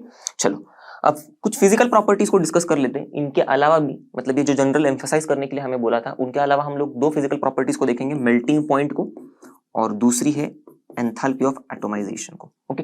तो हम लोग ने चैप्टर में पढ़ा है मेल्टिंग पॉइंट भी है, ये भी डाउन द ग्रुप हम लोग जब जाएंगे तो 3D जो एलिमेंट्स है इनकी कम है, ओके, 4D एलिमेंट्स की थोड़ी और ज्यादा है और 5D एलिमेंट्स की और भी ज्यादा है, ओके। मेल्टिंग पॉइंट ये कर्व में हम लोग ने देखा था। और एंथैल्पी ऑफ एटोमाइजेशन की केस में भी सेम यही ऑर्डर फॉलो होता है, 3D की एंथैल्पी ऑफ एटोमाइजेशन कम, फिर 4D और फिर सबसे ज्यादा 5D वाले एलिमेंट्स। अब देखो क्या चमत्कार हो रहा है यहाँ पर, ये जो हेवियर मेंबर्स है एंथैल्पी ऑफ एटोमाइजेशन की बात करेंगे हम लोग, तो ये हेवियर मेंबर्स जो है इनकी हाई एंथैल्पी ऑफ एटोमाइजेशन की वजह से स्ट्रॉन्गर बॉन्ड्स बनाते हैं एक दूसरे के साथ। ये मेटल मेटल का बॉन्ड जो है इनमें ये बहुत स्ट्रॉन्गर है और इसीलिए कई सारे कंपाउंड्स में ये ऐसा मेटल मेटल बॉन्ड एग्जिबिट करते हैं। इनके कई सारे कंपाउंड ऐसे हैं, जैसे कि हम लोग एग्जांपल लेते हैं मेटल कार्बोनिल का, ओके। तो इसमें देखो रीनियम जो है दूसरे रीनियम के साथ कुछ ऐसा जुड़ा हुआ है और फिर हर एक रीनियम 5 कार्बोनिल मतलब कार्बन मोनोऑक्साइड मॉलिक्यूल के साथ जुड़ा हुआ है ऐसे। तो ये जो कैरेक्टरिस्टिक मेटल मेटल बॉन्ड है यहाँ पर दिख रहा है आपको, ये इनके हाई एंथैल्पी ऑफ एटोमाइजेशन की वजह से। ओके चलो अब बढ़ते हैं अगले सवाल की तरफ। Write down the number of 3D electrons in each of the following ions. तो ये सारे आयंस दिया हमें, इनमें कितने 3D इलेक्ट्रॉन्स बताने, मतलब हम लोग को इलेक्ट्रॉनिक कॉन्फ़िगरेशन ही बताना है, राइट। और बोला क्या है, indicate how would you expect the 5D orbitals to be occupied for this hydrated ions octahedral. ये थोड़ा ध्यान से पढ़ना क्योंकि यहीं पर हमको आंसर का थोड़ा क्लू दिया है। हाइड्रेटेड आयंस का है मतलब वाटर इन आयंस के साथ कॉम्प्लेक्स बना रहे हैं। आगे के चैप्टर में आप पढ़ोगे कोऑर्डिनेशन कंपाउंड में। तो इसका मतलब यहां पर हमारा जो लिगैंड है ये है वाटर। ओके अब हमें तो पता ही है वाटर कैसा होता है, वीक फील्ड लिगैंड, राइट। तो ये वीक फील्ड लिगैंड के केसेस में कैसे डी ऑर्बिटल्स अरेंज होंगे, मतलब डी ऑर्बिटल तो अरेंज होते हैं पर डी ऑर्बिटल में इलेक्ट्रॉन्स कैसे फिल होंगे ये हमें देखना है, राइट। चलो तो ऑक्टाहेड्रल है तो ऑक्टाहेड्रल स्प्लिटिंग होगी। तो सबसे पहले शुरुआत करते हैं इनके डी इलेक्ट्रॉन से। कितने डी इलेक्ट्रॉन है तो इनका इलेक्ट्रॉनिक कॉन्फ़िगरेशन ही हमें बता पाएगा कितने डी इलेक्ट्रॉन है। तो Ti2+ है ये। ओके तो स्कैंडियम टाइटेनियम तो 3D2 होता है, राइट। 4s2 3D2 दो गए मतलब 4s में से दो गए तो हो गया क्या 3D इलेक्ट्रॉन्स कितने इसमें 3D2 है तो 2 इलेक्ट्रॉन्स। ओके फिर है वेनाडियम, वेनाडियम भी कितना है 2+। ओके तो सेम 4s2 गया तो 3D3। फिर क्रोमियम 3+ है तो क्रोमियम 3+ में 4s1 3D5 होता है, 1 गया 3D5 में से 2 गए तो 3D3। तो इसका मतलब इसका भी डी इलेक्ट्रॉन्स कितने 3। फिर मैंगनीज +2, मैंगनीज +2 में होता है कॉन्फ़िगरेशन D5 तो 5 इलेक्ट्रॉन्स है डी में। फिर है Fe2+, Fe2+ मैंगनीज के बाद फेरस मतलब Fe आता है तो D6 कॉन्फ़िगरेशन होता है। फिर Fe3+ का कॉन्फ़िगरेशन होता है D5, राइट। CO2+ का होगा कॉन्फ़िगरेशन D7, निकल 2+ का होगा D8 तो 8 डी इलेक्ट्रॉन्स निकल 2+ के। और लास्ट में है Cu2+। ओके Cu2+ इसका है 4s1 3D9 3D10 sorry 4s1 3D10 तो s में से एक गया D10 में से एक गया तो D9 तो इसमें हो गए D में 9 इलेक्ट्रॉन्स। ओके चलो अब आते हैं हम लोग इनके स्प्लिटिंग की तरफ। तो ऑक्टाहेड्रल क्रिस्टल फील्ड कॉम्प्लेक्स जो है ये मतलब ऑक्टाहेड्रल कॉम्प्लेक्स है ये। ओके तो इसमें क्रिस्टल फील्ड स्प्लिटिंग कैसे होगी हमें पता है, ये ऊपर जाते हैं Eg वाले नीचे आते हैं T2G वाले। ओके क्यों वो सब हम मतलब आगे के चैप्टर में आप पढ़ोगे अच्छे से एकदम। तो यहां पर फिलहाल इतना ही याद रखना कि ऊपर 2 ऑर्बिटल जाते हैं नीचे 3 ऑर्बिटल जाते हैं डी के।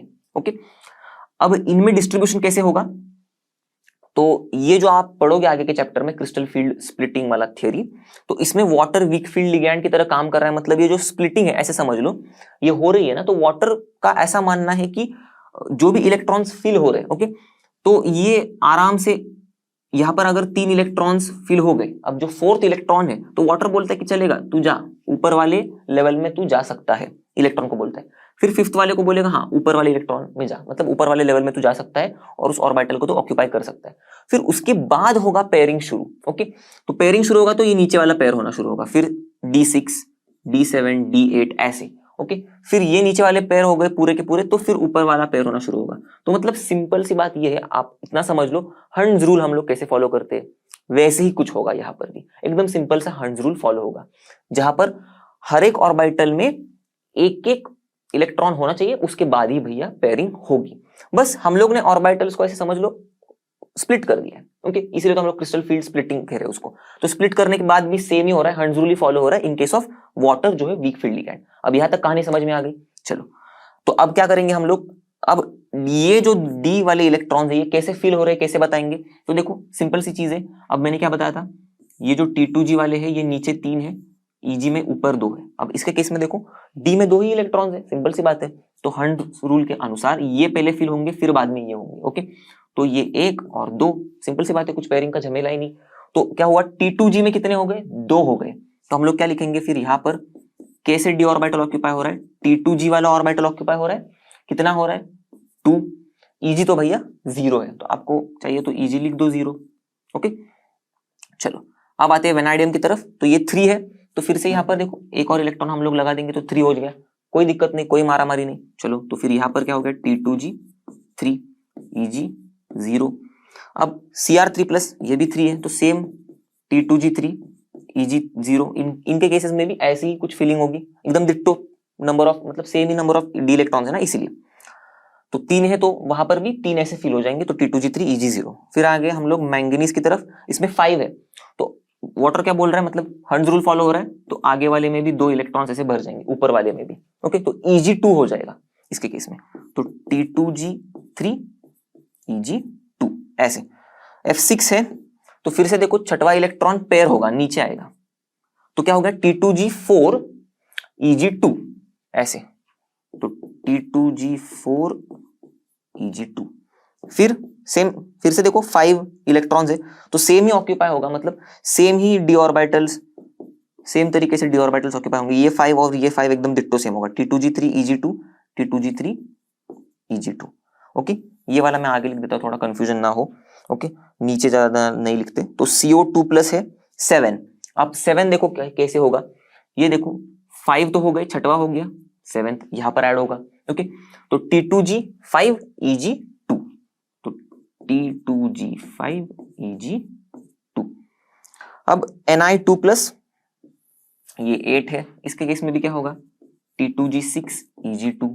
ऐसे देखो 1 2 3 4 5 6 7 8 इलेक्ट्रॉन में यहाँ पर प्लेस कर दिया, तो T2G6 Eg2।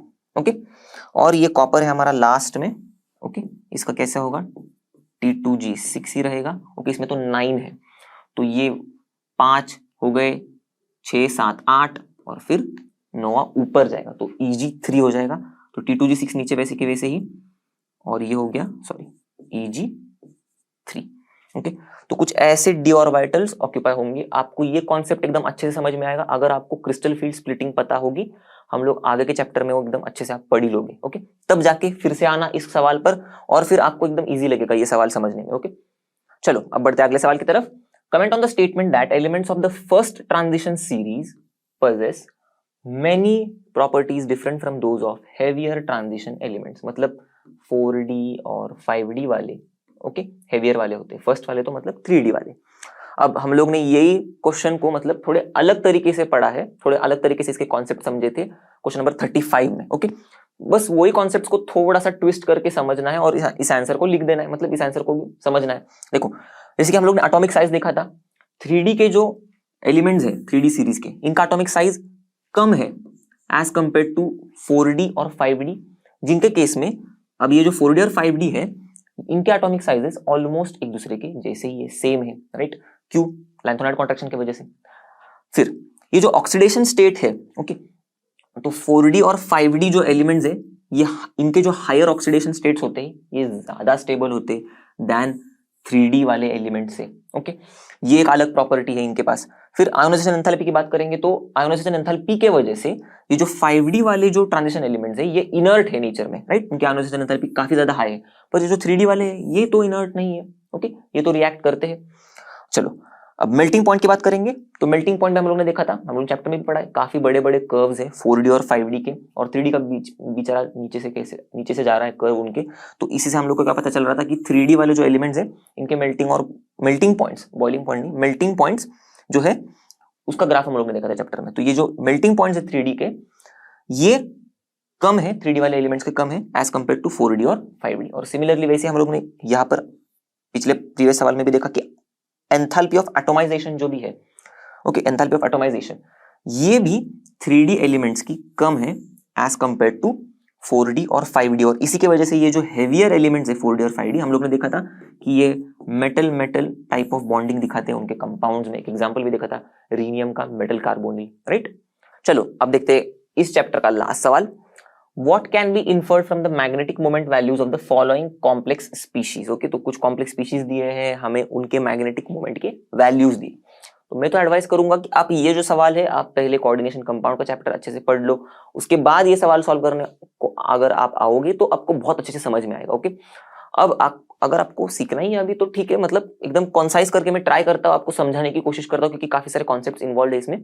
तो हमें बस बताना क्या है इसमें, देखो इस सवाल में कि ये जो हमारा स्पीशीज हमें दिए हुए हैं, इनमें से हमें चीजें क्या बतानी कि इस स्पीशीज में जो हमारा मेटल है, ओके, इसमें सिंपल सी चीज कितने अनपेड इलेक्ट्रॉन्स हैं, ओके, मैं एन करके बता रहा हूं। दूसरी चीज हमें क्या बतानी है कि हमारा जो ये कॉम्प्लेक्स है इसमें ये जो लिगैंड्स है, ओके, अब लिगैंड्स मतलब हमारे मेटल के साथ जो डायरेक्टली जुड़े हुए हैं, ओके, और जो इस ब्रैकेट के अंदर है, स्क्वायर ब्रैकेट के अंदर, ऐसे समझ लो। तो ये जो ऐसे न्यूट्रल मॉलिक्यूल्स या फिर नेगेटिव आयंस, अब इस केस में यही है, इतने पॉजिटिव आयंस भी हो सकते हैं, ओके। तो इस केस में जो न्यूट्रल मॉलिक्यूल्स या फिर नेगेटिव आयंस जो दिख रहे हैं, ये लिगैंड्स जो है इनका स्ट्रेंथ कैसा है, ओके, ये हम बता सकते हैं, मतलब ये हमें बताना है, ओके, इनका स्ट्रेंथ ये वीक है या फिर स्ट्रॉन्ग है, ये बताना है हमें, ओके। और तीसरी चीज हमें बताना है हाइब्रिडाइजेशन। तो ये जो कॉम्प्लेक्सेस है इनकी हाइब्रिडाइजेशन कैसे, अगर हम इन पे वैलेंस बॉन्ड थ्योरी अप्लाई करेंगे तो।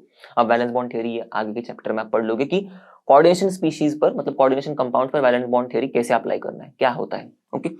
चलो एकदम शॉर्ट में देखेंगे अभी हम लोग, फटाफट मतलब समझने की कोशिश करेंगे। तो इसके लिए मैंने क्या किया है, जो नंबर ऑफ अनपेड इलेक्ट्रॉन्स है 1 से लेके 5 तक, उनका जो मैग्नेटिक मोमेंट का वैल्यू है by using spin only formula, okay. तो ये मैंने इस्तेमाल करके मैग्नेटिक मोमेंट के वैल्यूज ऑलरेडी निकाल के रखे, टाइम बचे अपना इसीलिए। अब ये जो वैल्यूज हैं हमें क्या करना है, इसको रेफरेंस मानना है और इनके साथ कंपेयर करना है। ये जो मैग्नेटिक मोमेंट के वैल्यूज दी है उनके साथ, देखो कितनी काम का होता है डेटा, कोई भी चीज का इन्फरेंस कैसे निकालना है। तो यहाँ पर मैग्नेटिक मोमेंट के वैल्यू से हम बता पाएंगे कि कितने अनपेड इलेक्ट्रॉन्स हैं, ओके, इस मेटल में, ओके, इन स्पीशीज में, ये तो ठीक है चलो। पर इसके साथ स्ट्रेंथ भी बता पाएंगे हम लोग लिगैंड का, इसके साथ हाइब्रिडाइजेशन भी बता पाएंगे, ओके। तो बड़ी काम की चीज है मैग्नेटिक मोमेंट का जो कॉन्सेप्ट है वो, ओके, छोड़ मत देना इसी। तो चलो शुरू करते हैं। अब ये 2.2 है इस स्पीशीज के लिए, तो पहले स्पीशीज से शुरुआत कर रहे हैं।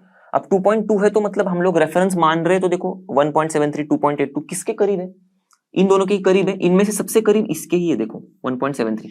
2.82 के लिए ये 0.6 का डिफरेंस है, देखो इन दोनों के बीच में, 2.8 और 2.2 में।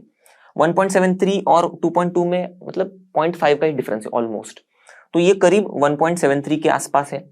और 1.73 वैल्यू कब मिल रही है, जब n इज इक्वल्स टू 1 है। तो इसका मतलब यहां पर इस कॉम्प्लेक्स में जो वैल्यू है, ओके, n की K4MnCn6, ये वाला जो कॉम्प्लेक्स है, इसमें ये जो मैंगनीज है, ओके, इस कॉम्प्लेक्स में इस मैंगनीज का जो हमारा जो ट्रांजिशन मेटल है, इसमें जो d ऑर्बिटल्स है, बताया गया है कि इसमें अनपेड इलेक्ट्रॉन सिर्फ एक ही है, ओके।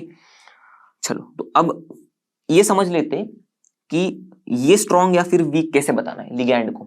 तो इसके लिए इसी चीज के आधार पर हमें आगे बढ़ना है। कैसे, अब ये जो पूरा कॉम्प्लेक्स है इसमें हमारा मेटल का ऑक्सीडेशन स्टेट ढूंढ के निकालना है, बस सिंपल सी चीज है।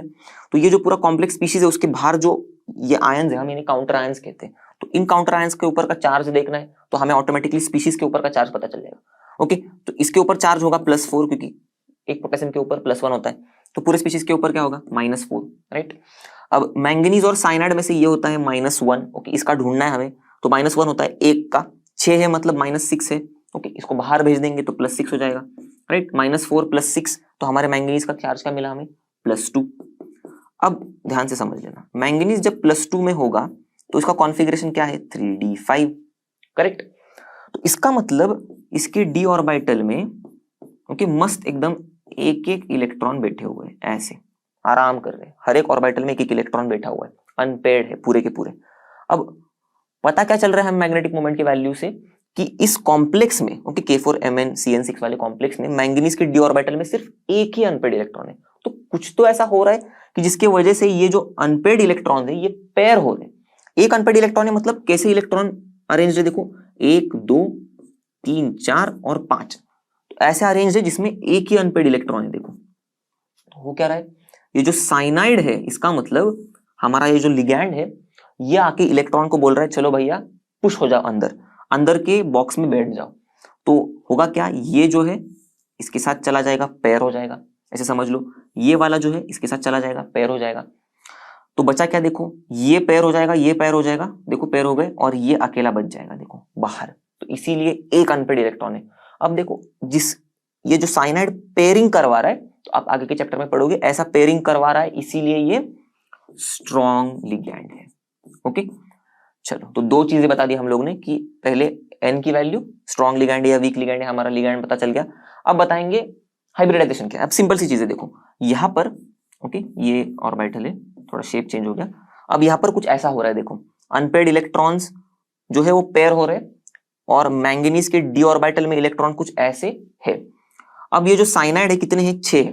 तो कॉम्प्लेक्स स्पीशीज में ये जो हमारे लिगैंड्स होते हैं ये भर भर के दान करते हैं इलेक्ट्रॉन्स का। ऐसे समझ लो एक साइनाइड 2 इलेक्ट्रॉन दे देगा, ओके, या फिर कोई भी लिगैंड जो है 2 इलेक्ट्रॉन दे देता है, ओके, कहां पर, मेटल के ऑर्बिटल में।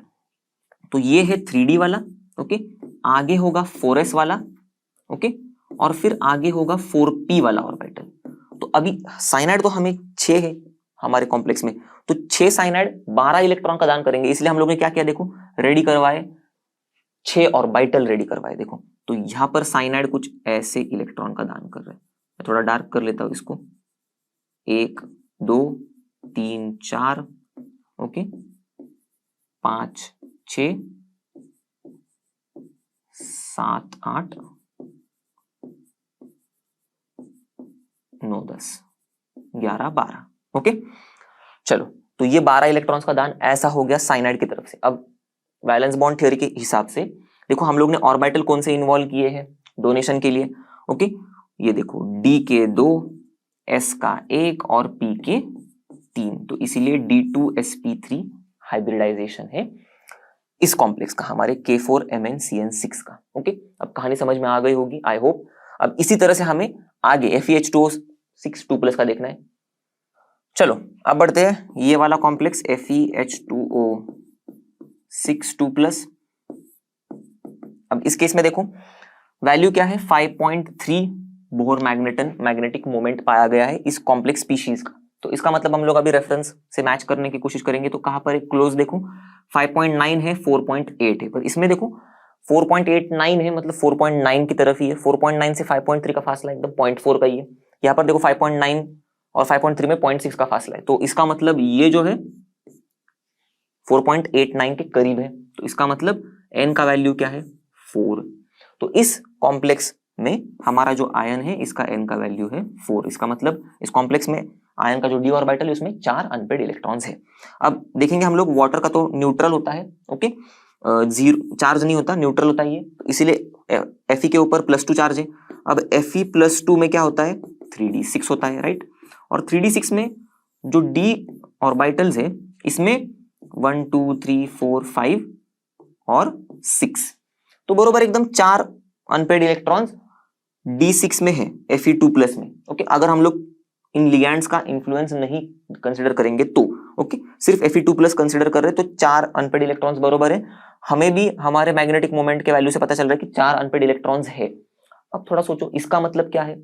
पहले वाले सवाल में क्या देखा था हम लोग ने, साइनाइड पुश कर रहा था इलेक्ट्रॉन्स को अंदर, ओके, पेयरिंग करवा रहा था। यहां पर वाटर जो है ये कुछ भी नहीं कर रहा है, इसका मतलब यही हो रहा है, राइट, क्योंकि 4 अनपेड इलेक्ट्रॉन्स ऐसे भी है, वाटर के बाद भी 4 अनपेड इलेक्ट्रॉन्स है, तो वाटर को कुछ फर्क नहीं पड़ रहा है यार। तो इसीलिए वाटर पेयरिंग नहीं करवा रहा है, इसीलिए ये वीक लिगैंड है, ओके। अब वाटर भी 6 है, तो इसको भी 6 इलेक्ट्रॉन्स का दान करना है, तो हम लोग क्या करेंगे, आगे के ऑर्बिटल्स रेडी करवाते हैं। चलो तो ये है 4s, फिर ये है 4p, ओके, और ये है 4d, ओके। तो यहाँ पर दान कैसे हो रहा है इलेक्ट्रॉन्स का, कौन से इसमें हो रहा है, देखो अब मैं ड्रॉ नहीं कर रहा हूँ, s में हो रहा है, 3p में हो रहा है और 2d में हो रहा है। तो हाइब्रिडाइजेशन क्या हो गया, s 1 है, p 3 है, तो sp3, और d के 2 ऑर्बिटल्स हैं, तो sp3d2। ये है हमारा हाइब्रिडाइजेशन, ओके। चलो बता दिया n कितना है, लिगैंड का स्ट्रेंथ कैसा है और हाइब्रिडाइजेशन भी कैसा है, ओके। चलो अब आगे का कॉम्प्लेक्स देखते हैं हम लोग, K2MnCl4, ओके। अब इसमें भी सेम कहानी रिपीट होगी हमारी। देखो वैल्यू देखो 5.9 है, सीधा सीधा दिख रहा है, 5.91 इसके करीब है, इसका मतलब n = 5 है, तो हमारा मैंगनीज का n 5 है, ओके। अब इस कॉम्प्लेक्स में ये है +2, राइट, तो ये हो गया -2, ये -4 होगा अंदर, क्लोरीन -1 है, उसके ऊपर चार्ज, तो -4 बाहर जाएगा तो +4, ओके। तो मैंगनीज के ऊपर चार्ज कितना हो गया, +2 वाला, +2 हो गया, तो Mn2+। अब हमको पता ही है Mn2+ में D5 कॉन्फ़िगरेशन, सेम चीज, तो D में कितने हैं, 5 मस्त बैठे हुए, 1 2 3 4 5 ऐसे। और हमारे मैग्नेटिक मोमेंट के वैल्यू से भी यही पता चल रहा है कि n = 5, मतलब मैंगनीज के d ऑर्बिटल में, इस कॉम्प्लेक्स में मैंगनीज जो है हमारा, उसके d ऑर्बिटल में भी 5 ही है। तो इसका मतलब सेम वाटर की तरह क्लोरीन भी कुछ अफेक्ट नहीं कर रहा है, इसका मतलब क्लोरीन जो है सेम वीक लिगैंड है, करेक्ट। और जैसे वाटर में देखो अब 6 थे इलेक्ट्रॉन डोनेट करने के लिए, मतलब 6 ऑर्बिटल की जरूरत थी क्योंकि 6 वाटर मॉलिक्यूल्स आ रहे थे, हर एक वाटर मॉलिक्यूल 2 इलेक्ट्रॉन को लेके आएगा। वैसे क्लोरीन के केस में देखो हर एक क्लोरीन 2 इलेक्ट्रॉन को लेके आएगा, मतलब 4 ऑर्बिटल्स रेडी करने पड़ेंगे। तो ये था 3d, 4 ऑर्बिटल मतलब ये 4s और 3 4p। ओके, तो ये 4 ऑर्बिटल रेडी हो गए, तो हाइब्रिडाइजेशन क्या होगा, इन 4 ऑर्बिटल में क्लोरीन अपना इलेक्ट्रॉन का दान कर देगा। ओके, तो हाइब्रिडाइजेशन हो गया sp3। ओके, बता दिया n का वैल्यू वीक फील्ड है या स्ट्रॉन्ग फील्ड है, और हाइब्रिडाइजेशन। तो इसी के साथ हम लोग इस वीडियो के एंड तक आ गए हैं और हम लोग ने इस चैप्टर के सारे सवालों के जवाब देख लिए, राइट। और आई होप आपको बहुत मजा आया होगा इन सवालों के जवाब सीखने में, और आपको समझ भी आया होगा एकदम अच्छे से सारे सवालों के जवाब।